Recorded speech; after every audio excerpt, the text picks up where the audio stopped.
सपनों का बादल तुझे बुलाए। सामाजिक न्याय और अधिकारिता मंत्रालय के प्रायोजन में कम्युनिटी रेडियो एसोसिएशन द्वारा निर्मित अटल वयो अभ्युदय योजना पर आधारित कार्यक्रम हमारे बुजुर्ग हमारा अभिमान।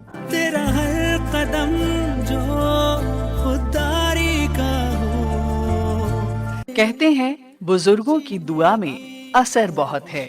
हर एक तूफान का रुख मोड़ देती है और इन्हीं बुजुर्गों को उनका सम्मान, उनका हक दिलाने और ख्याल रखने हम लाए हैं एक बेहद खास कार्यक्रम हमारे बुजुर्ग हमारा अभिमान। तेरा हर कदम जो खुददारी का हो। प्रस्तुत है आज की कड़ी अरबा रेडियो पर। सर उठा के जी। ओफो, मेरी लाडली पोती कहाँ रह गई? ऐसे तो मुझे बड़ा बोलती है कि मैं लेट करता हूँ। लक्ष्मी बेटा, वो लक्ष्मी, क्या बात है, आज मन नहीं है स्टूडियो जाने का? जाना तो है दादाजी, पर मैं थोड़ी सी उलझन में हूँ। अरे, मेरी पोती वो भी उलझन में? लगता है आज सूरज गलत दिशा से उगा है। अच्छा बता, किस बात की परेशानी है तुझे? कल इकोनॉमिक्स की क्लास में सर हमें हमारे अर्थव्यवस्था के बारे में पढ़ा रहे थे। तो इस बात से परेशान है तू क्योंकि तू इस विषय में थोड़ी कमजोर है? ओहो मेरे प्यारे बाबा, पूरी बात तो सुन लीजिए। अच्छा सुना। हाँ, तो बीच में ही सर हमें सिल्वर अर्थव्यवस्था के बारे में बता रहे थे। मेरी तो कुछ समझ में नहीं आ रहा था और होमवर्क भी इसी से रिलेटेड दिया है। बस इतनी सी बात में परेशान हो गई तुम? चलो आज इसी विषय पर स्टूडियो चल के बात करते हैं। हैं? सच में? आपको पता है? फिर तो एक तीर से दो शिकार हो जाएंगे। मेरा होमवर्क भी पूरा हो जाएगा और अपने रेडियो श्रोताओं को भी जानकारी मिल जाएगी। हमारे बुजुर्ग नहीं है लाचार, क्योंकि सामाजिक न्याय और अधिकारिता मंत्रालय भारत सरकार ने खोले हैं हमारे बुजुर्गों के लिए मान सम्मान के द्वार। सामाजिक न्याय और अधिकारिता मंत्रालय ने चलाई है कई योजनाएं, जिससे जो है लाचार उन्हें मिलेगा सुदृढ़ आधार, क्योंकि हमारे बुजुर्ग हमारा अभिमान। सामाजिक न्याय और अधिकारिता मंत्रालय द्वारा बुजुर्गों के उत्थान की योजना अटल वयो अभ्युदय योजना में कई योजनाओं का समावेश है। अटल वयो का एक घटक जिसके तहत वरिष्ठ नागरिकों, गृहों, वृद्धाश्रमों, सतत देखभाल गृहों आदि का संचालन और रख रखाव के लिए गैर सरकारी स्वैच्छिक संगठनों को अनुदान सहायता प्रदान की जाती है। दूसरा है एल्डर लाइन 1, 4, 5, 6, 7 की सहायता से बुजुर्ग पेंशन, कानूनी मुद्दों, ration card, Awas Yojana, Ayushman card योजना, प्रधानमंत्री सम्मान निधि योजना सहित अन्य तरह की सूचना के लिए मुफ्त जानकारी और मार्गदर्शन प्राप्त कर सकेंगे। उम्र के आखिरी पड़ाव पर अक्सर बुजुर्ग लोगों को कोई ना कोई समस्या आती रहती है, इसके लिए है एल्डर लाइन। तीसरा है जेरिएट्रिक केयर गिवर्स ट्रेनिंग। इस योजना का मुख्य उद्देश्य वृद्धावस्था देखभालकर्ताओं के क्षेत्र में आपूर्ति और बढ़ती मांग के अंतर को घटाना है, ताकि वरिष्ठ नागरिकों को अधिक पेशेवर सेवाएं प्रदान की जा सकें और साथ ही वृद्धावस्था के क्षेत्र में पेशेवर देखभालकर्ताओं का एक कैडर तैयार किया जा सके। चौथा है सेव। देश के वरिष्ठ नागरिक के रोजमर्रा के काम अब आसान हो जाएंगे। केंद्र सरकार ने इस दिशा में बड़ा कदम उठाया है। सरकार ने बुजुर्ग व्यक्तियों के लिए SAGE यानी says senior care ageing growth engine कार्यक्रम पोर्टल को वर्चुअल तरीके से लॉन्च किया है। सेज पोर्टल भरोसेमंद स्टार्टअप के जरिए बुजुर्गों की देखभाल में इस्तेमाल होने वाले उत्पादों और सेवाओं को प्रदान करने वाला वन स्टॉप एक्सेस होगा। राष्ट्रीय वयोश्री योजना। राष्ट्रीय वयोश्री योजना BPL श्रेणी के वरिष्ठ नागरिकों के लिए शारीरिक सहायता और सहायक उपकरण प्रदान करने के लिए एक योजना है। ये एक केंद्रीय क्षेत्र की योजना है जो पूरी तरह से केंद्र सरकार द्वारा वित्त पोषित है। योजना के कार्यान्वयन के लिए व्यय वरिष्ठ नागरिक कल्याण कोष से पूरा किया जाएगा। अगला है cataract surgery scheme. Ayushman Bharat के तहत बुजुर्गों का निःशुल्क आंखों का ऑपरेशन किया जा रहा है। भरण पोषण का अधिकार। इस अधिनियम के तहत भरण पोषण पाने का अधिकार किसे है? ऐसे माता पिता, दादा दादी, वरिष्ठ नागरिक जो अपनी आय और संपत्ति से अपना भरण पोषण नहीं कर सकते, वे इस अधिनियम के तहत भरण पोषण का दावा कर सकते हैं। माता पिता की परिभाषा में जैविक, गोद और सौतेले माता पिता भी आते हैं। तो उठा के इन योजनाओं का लाभ आप भी बढ़ाइए अपना सम्मान, क्योंकि हमारे बुजुर्ग हमारा अभिमान।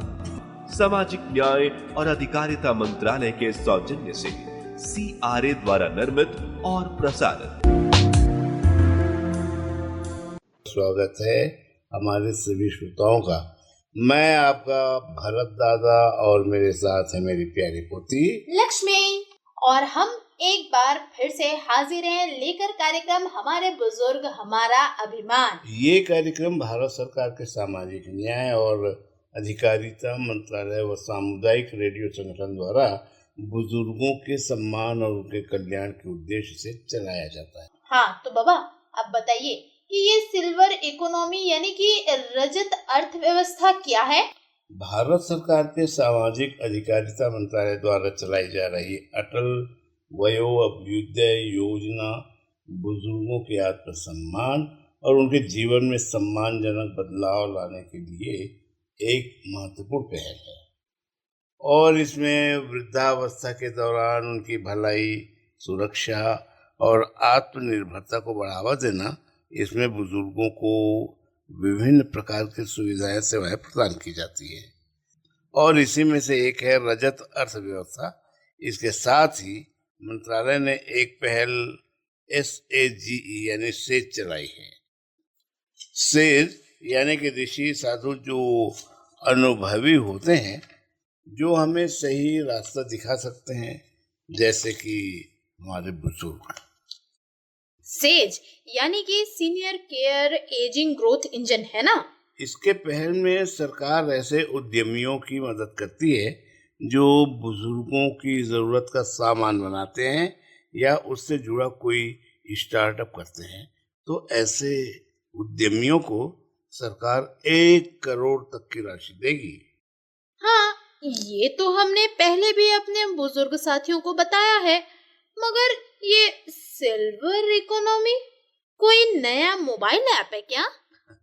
नहीं बेटा, मोबाइल ऐप नहीं है ये एक नई सोच है। दुनिया भर में जीवन प्रत्याशा में वृद्धि और जन्म दर में कमी के कारण बुजुर्गों की संख्या लगातार बढ़ रही है।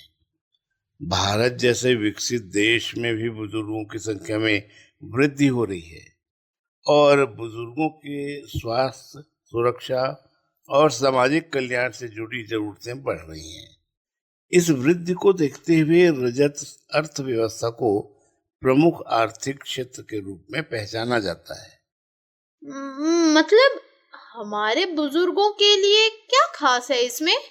बेटा, पहले के मुकाबले आजकल बुजुर्गों के पास बहुत सारी सुविधाएं हैं, जैसे बेहतर स्वास्थ्य सेवाएं, इंटरनेट की दुनिया, और सबसे बढ़कर उनकी सोच और अनुभव। हाँ, वो तो मैं समझ रही हूँ बाबा, लेकिन सिल्वर इकोनॉमी का मतलब? सिल्वर इकोनॉमी का मतलब है कि हम अपने बुजुर्गों के इस अनुभव को इस्तेमाल कर सकते हैं और इसके जरिए नए मौके बना सकते हैं। और तुझे पता है बेटा, अब सरकार और कई कंपनियां बुजुर्गों की जरूरतों को ध्यान में रखते हुए नई चीजें ला रही हैं। तो बाबा, इसका मतलब ये है कि अब हमारे बुजुर्ग सिर्फ आराम नहीं करेंगे, बल्कि उनके लिए कुछ खास चीजें बन रही हैं ताकि उनका जीवन और बेहतर हो सके। हाँ बिल्कुल, अब समझ में आ रहा है तुझे। और बेटा, रजत अर्थव्यवस्था का मतलब सिर्फ आराम नहीं है, बल्कि यह बुजुर्गों के जीवन को और भी सक्रिय और खुशहाल बनाने के लिए नई सेवाओं और उत्पादों का विकास है। सुनिए सुनिए सुनिए, हमारे बड़े और बुजुर्ग, खाइए अच्छा, खाइए स्वस्थ भोजन, रहिए फिट ताकि सेकंड इनिंग हो hit. That's a super six. बात तो सही है, पर हमारे ऐसे बुजुर्गों का क्या जो है आर्थिक रूप से कमजोर, जिनसे है पोषण बड़ी दूर। अरे भाई, भारत सरकार लेकर आई है अटल अभ्युदय योजना का बुजुर्ग पोषण अभियान। अब ना रहेगा कोई भी मजबूर, सबको मिलेगा पोषण भरपूर। कैसे कैसे? वो ऐसे, पोषण अभियान का उद्देश्य बुजुर्गों में पोषण की कमी को दूर करना है, विशेष रूप से ग्रामीण क्षेत्रों में जहां बुजुर्गों का पोषण स्तर निम्न पाया गया। अध्ययन से पता चला कि कम पोषण के कारण बुजुर्गों की रोग प्रतिरोधक क्षमता कम होती है। ऐसे में अभियान का उद्देश्य निर्बल बुजुर्गों को प्रतिदिन एक पौष्टिक भोजन प्रदान करना है, जिससे उनकी जीवन में गुणवत्ता की वृद्धि हो सके। हाँ, और बुजुर्गों के लिए लोकली उपलब्ध फल, सब्जी, हरे पत्तेदार सब्जियां, दालें आदि उपलब्ध कराया जाएगा। साथ ही रोज का भोजन भत्ता 20 रुपए निर्धारित है। इसमें समुदाय आधारित संगठनों जैसे कि गांव के बुजुर्गों के स्वयं सहायता समूह, NRLM के तहत संगठित स्वयं सहायता समूहों, आंगनबाड़ी केंद्रों और गांव में कार्यरत गैर सरकारी संगठनों के सहयोग भी लिए जाएंगे। तो हो गया ना सबके फिट और बुढ़ापे के हेड बनाने का इंतजाम। तो बढ़ेगा हमारे बड़ों का स्वास्थ्य और उनका सम्मान, क्योंकि हमारे बुजुर्ग हमारा अभिमान। सामुदायिक रेडियो स्टेशन संगठन के सहयोग से सामाजिक न्याय और अधिकारिता मंत्रालय द्वारा जनहित में जारी। अच्छा बाबा, तो ये बताइए कि इनमें कौन कौन सी सेवाएं और उत्पाद शामिल हैं जो बुजुर्गों के लिए खास तौर पर बन रहे हैं? बड़ा अच्छा सवाल किया तुमने। अब देखो, जैसे जैसे लोग बुजुर्ग होते जाते हैं, उनकी जिंदगी थोड़ी थम सी जाती है, दूसरों पर वो ज्यादा निर्भर होते जाते हैं। लेकिन अब ऐसा नहीं है। अब कई कंपनियां और सरकारी योजनाएं बुजुर्गों के लिए हेल्थ केयर, टेक्नोलॉजी, इंटरटेनमेंट और यात्रा जैसी सेवाएं बना रही हैं। कैसी सेवाएं दादाजी? जैसे कि स्वास्थ्य विभाग, इसके द्वारा बुजुर्गों के लिए विशेष मेडिकल उपकरण, वॉकर्स, व्हीलचेयर और ऐसे मेडिकल ऐप्स जो उनकी सेहत को मॉनिटर करते हैं। साथ ही आर्थिक अवसर बनाए जाते हैं, जैसे बुजुर्गों के लिए रोजगार का पार्ट टाइम काम और विभिन्न उत्पादों के लिए बाजार जो उनके जीवन स्तर को सुधारने में मदद करे। अच्छा, और क्या क्या होता है इसमें दादाजी? लक्ष्मी बेटा, रजत अर्थव्यवस्था के माध्यम से अब बुजुर्गों के लिए फिटनेस और योग कार्यक्रम तैयार किए जा रहे हैं जो उनकी शारीरिक सेहत को बनाए रखते हैं। और हाँ, बहुत सी कंपनियां और संस्थाएं बुजुर्गों के लिए घर पर ही सेवा देने का काम कर रही हैं। घर पर ही सेवा देना, इसका क्या मतलब है दादाजी? जैसे होम केयर, जिसमें डॉक्टर या नर्स घर घर जाकर उनकी देखभाल करती हैं, या फिर वृद्धाश्रम जो घर जैसा माहौल देते हैं और जहां बुजुर्ग आराम से रह सकते हैं। ओह, तो ऐसी बात है। और लक्ष्मी बेटा, इसमें बुजुर्ग व्यक्ति अपने सेवानिवृत्ति के बाद भी अर्थव्यवस्था में योगदान दे सकते हैं, चाहे वे पेंशन से अपनी खपत करें या फिर छोटे व्यवसाय में काम करें। इसके अलावा रजत अर्थव्यवस्था से जुड़े उद्योगों में नए रोजगार के अवसर भी उत्पन्न होते हैं। उदाहरण के लिए हेल्थ केयर सेवाएं, वृद्धों के लिए यात्रा और पर्यटन और विशेष रिटायरमेंट हाउसिंग जैसे सेवाओं से रोजगार के नए अवसर मिल रहे हैं। एक बात तो बताइए बाबा। हाँ, पूछना। एक क्या, तुम दो बातें पूछो। क्या बुजुर्ग अब आराम से यात्रा भी कर सकते हैं इस योजना के अंतर्गत? बिल्कुल। अब बहुत सी ट्रेवल एजेंसियां और कंपनियां बुजुर्गों के लिए खास यात्रा पैकेज डिजाइन करती हैं। इन पैकेजों में बुजुर्गों के लिए आरामदायक यात्रा, सुविधाजनक होटल्स और अगर जरूरत हो तो मेडिकल सुविधाएं भी दी जाती हैं। फिर तो इसके द्वारा बुजुर्गों के लिए ऑनलाइन शॉपिंग भी आसान हो गई होंगी। हाँ, कई ऑनलाइन प्लेटफॉर्म ने बुजुर्गों के लिए अपनी वेबसाइट्स और एप्स को यूज फ्रेंडली बना दिया है।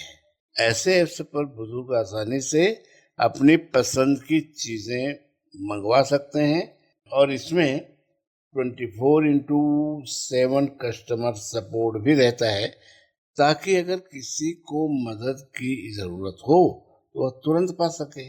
सही बात है बाबा, हमारी सरकार बुजुर्गों के हित में निरंतर प्रयासरत है। अटल वयो अभ्युदय योजना और रजत अर्थव्यवस्था इसके बहुत अच्छे उदाहरण हैं। बुजुर्गों के लिए मनोरंजन और सामाजिक गतिविधियां भी रजत अर्थव्यवस्था का एक अहम हिस्सा है। ये यात्रा, सामाजिक संपर्क और मानसिक स्वास्थ्य को बनाए रखने और वृद्ध व्यक्तियों के जीवन को सुखमय बनाने में मदद करते हैं। मतलब बाबा, रजत अर्थव्यवस्था वृद्धों को समाज में अपनी पहचान और आत्मसम्मान बनाए रखने का अवसर देती है और एक सक्रिय सशक्त भागीदार के रूप में समाज में शामिल करती है। बिल्कुल सही बेटा, और बुजुर्गों की बढ़ती संख्या और उनकी आवश्यकताओं को देखते हुए रजत अर्थव्यवस्था कई व्यापारिक अवसरों को जन्म दे रही है। इससे व्यापार और उद्योग को भी लाभ हो रहा है और इससे अर्थव्यवस्था को नई दिशा मिल रही है और बुजुर्गों का भी भला हो रहा है। ओह, तो इसका मतलब है कि इससे बुजुर्गों को आराम और खुशियों से भरा जीवन मिल सकता है। सही कहा ना बाबा? बिल्कुल सही, एकदम सही। रजत अर्थव्यवस्था के बारे में और अधिक जानकारी लेते हैं। हाँ बाबा, बिल्कुल, चलिए सुनते हैं। हाँ तो लक्ष्मी बेटा, अब तो समझ गई होगी सिल्वर इकोनॉमी के बारे में। बिल्कुल बाबा, इससे तो मेरा होमवर्क भी बहुत आसान हो जाएगा। तुम्हारे होमवर्क को और आसान किए देता हूँ इस रेडियो नाटक के द्वारा। वाओ बाबा, यू आर सो जीनियस। चलिए फटाफट नाटक सुनते हैं।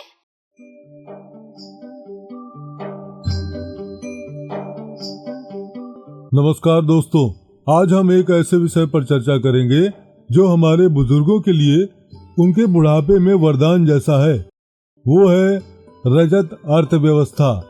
मुझे तो ये शब्द नया सा लग रहा है रमेश, लेकिन जैसे कि मैं समझ पा रही हूँ, रजत अर्थव्यवस्था से आपका तात्पर्य वृद्ध लोगों के लिए बनी अर्थव्यवस्था से है ना? बिल्कुल नमिता। रजत अर्थव्यवस्था का मतलब है वो आर्थिक गतिविधियां जो वृद्ध जनसंख्या की बढ़ती संख्या से जुड़ी हुई है। इसमें वृद्धों के लिए सेवाएं, उत्पाद और सुविधाएं शामिल हैं। एक रिपोर्ट के मुताबिक आने वाले दशकों में वृद्धों की संख्या तेजी से बढ़ेगी और ये हमारी अर्थव्यवस्था के लिए एक बड़ा अवसर बन सकता है। बिल्कुल, मैं तो खुद इस क्षेत्र में काम कर रही हूँ। मेरी कंपनी वृद्धों के लिए विशेष उत्पाद और सेवाएं देती है, जैसे कि स्वास्थ्य निगरानी उपकरण, घर में सुरक्षा की सेवाएं और मानसिक स्वास्थ्य को प्रोत्साहित करने वाले कार्यक्रम। ये तो सही है, लेकिन क्या हमारे समाज में वृद्धों के लिए इतनी सुविधाएं हैं जितनी उन्हें चाहिए? ये एक बहुत महत्वपूर्ण सवाल है रमेश। फिलहाल तो हमारी नीतियाँ और सेवाएं वृद्धों की वास्तविक जरूरतों को पूरा करने के लिए पर्याप्त नहीं है।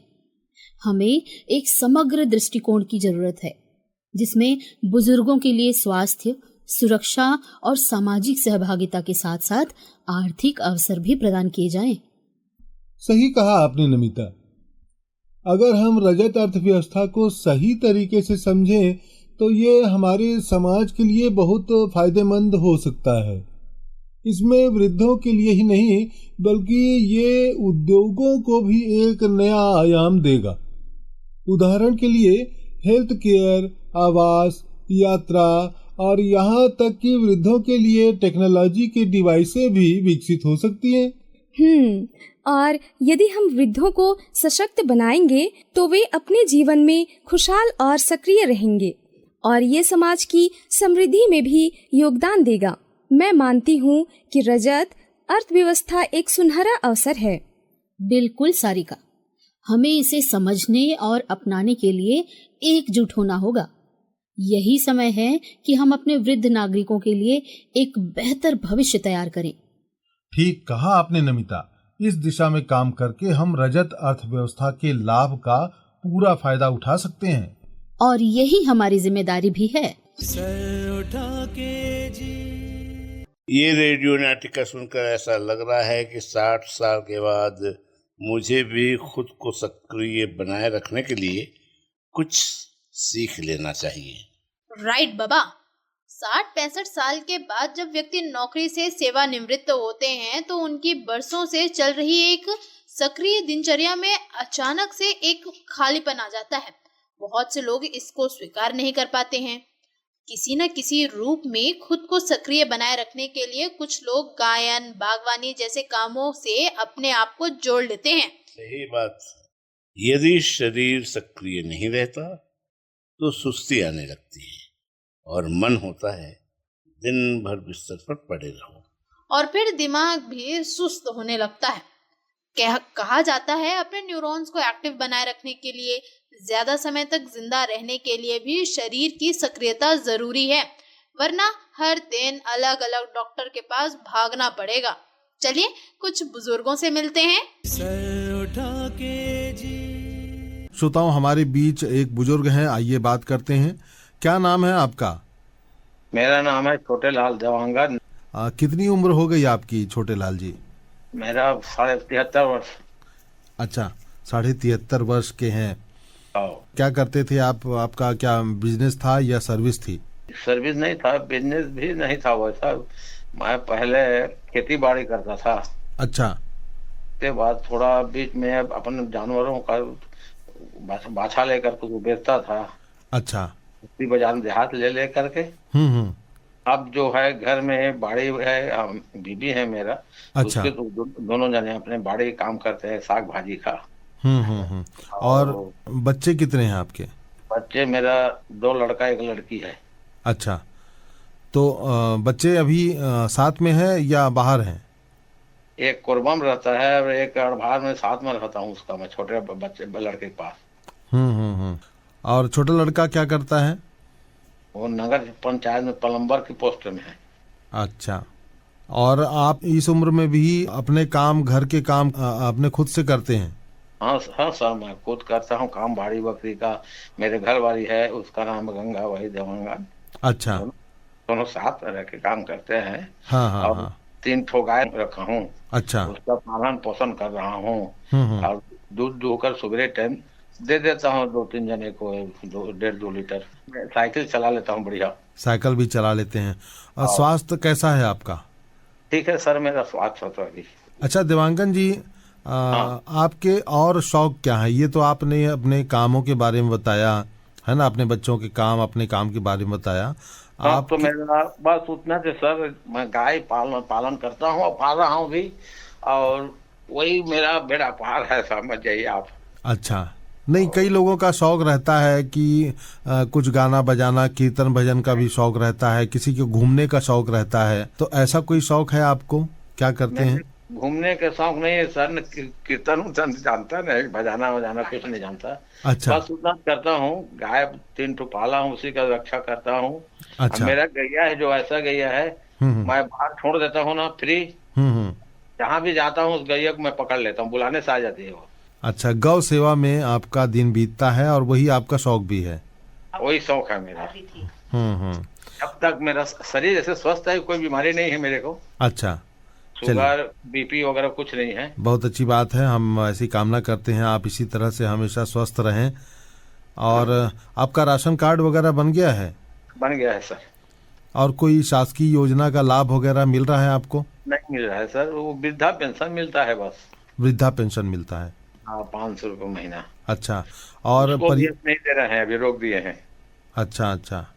और परिवार का सहयोग मिलता है आपको? बच्चों का सहयोग मिलता है? हाँ, छोटे लड़का के साथ रहता हूँ ना। अच्छा। खान पान सब खर्चा पानी उसी का है। अच्छा। जो अपना रखा हूँ कमी पड़ता मांग लेता हूँ, देता है। और सब संपन्न है ऐसे लड़का, जो मैंने व्यवहार में बहू बेटा दोनों। चलिए बहुत अच्छी बात है। इसी से मैं ना संतुष्ट हूँ और खुश भी हूँ।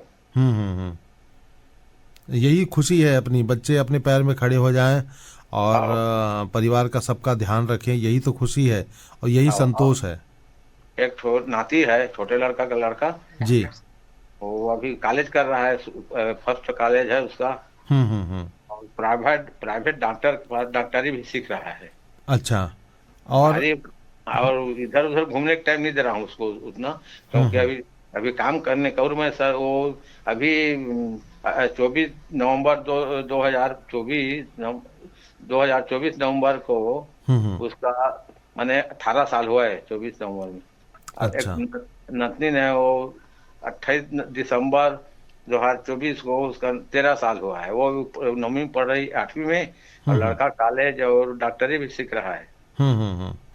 रेडियो में अभी बुजुर्गों के लिए एक कार्यक्रम का प्रसारण हो रहा है, धारावाहिक है हमारे बुजुर्ग हमारा अभिमान। इस कार्यक्रम को आप सुनेंगे तो आपको और भी कुछ आपको फायदा होगा। और केंद्र सरकार की तरफ से अभी एक अटल वयो अभ्युदय योजना चलाई जा रही है। इसमें एक वरिष्ठ नागरिकों के लिए हेल्पलाइन नंबर है। अगर आपको कोई दिक्कत है, आप बुजुर्ग हैं, आपको कोई दिक्कत है, तो आप इस नंबर में फ़ोन करके अपनी समस्या बता सकते हैं। ये निःशुल्क नंबर है और दिन भर में कभी भी आप इसको लगा सकते हैं। नंबर है 14567। इस नंबर में आप अपनी समस्या बता सकते हैं। अगर आपको कोई दिक्कत है और स्वास्थ्य संबंधी कोई परेशानी है या और भी कोई दिक्कत है, तो इसमें इस नंबर में फ़ोन करने से आपको मदद जरूर मिलेगी। ठीक है, चलिए आपको बहुत बहुत धन्यवाद हमसे बात करने के लिए। ठीक है, नमस्कार। भाई, हमारे बुजुर्गों की बातचीत सुनकर मैं भी सोच रहा हूँ मुझे खुद को और सक्रिय बनाना चाहिए। आप तो वैसे भी बहुत सक्रिय हैं बाबा। आपसे तो देश भर के बुजुर्ग सक्रिय होना सीख रहे हैं इन दिनों। और रजत अर्थव्यवस्था का सबसे बड़ा फायदा और सीख ये है कि कोई भी उम्र हो, हम नए अनुभवों और ज्ञान से कभी नहीं रुकते। ये तो था हमारा खास कार्यक्रम हमारे बुजुर्ग हमारा अभिमान, जो प्रसारित किया गया सामाजिक न्याय एवं अधिकारिता मंत्रालय और सामुदायिक रेडियो संगठन के सौजन्य से। इसमें हमने आज बात की सिल्वर इकोनॉमी के बारे में।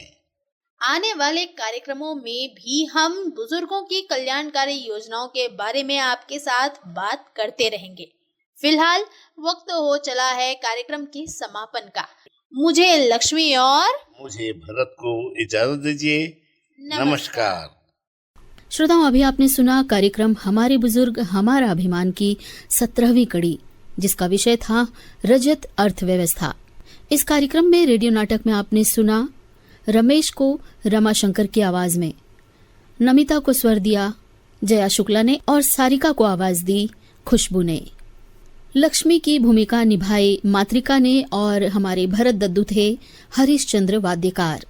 आलेख था अनिल राजपूत 90.4 FM सोलन हिमाचल प्रदेश से। CRA content and script committee members हैं अरपा रेडियो बिलासपुर से संज्ञा टंडन और गुरजीत कौर चावला। सपनों का बादल तुझे बुलाए। सामाजिक न्याय और अधिकारिता मंत्रालय के प्रायोजन में कम्युनिटी रेडियो एसोसिएशन द्वारा निर्मित अटल वयो अभ्युदय योजना पर आधारित कार्यक्रम हमारे बुजुर्ग हमारा अभिमान। तेरा हर कदम जो खुददारी का हो। कहते हैं बुजुर्गों की दुआ में असर बहुत है। हर एक तूफान का रुख मोड़ देती है और इन्हीं बुजुर्गों को उनका सम्मान, उनका हक दिलाने और ख्याल रखने हम लाए हैं एक बेहद खास कार्यक्रम हमारे बुजुर्ग हमारा अभिमान। तेरा हर कदम जो खुददारी का हो। प्रस्तुत है आज की कड़ी अरपा रेडियो पर। सर उठा के जी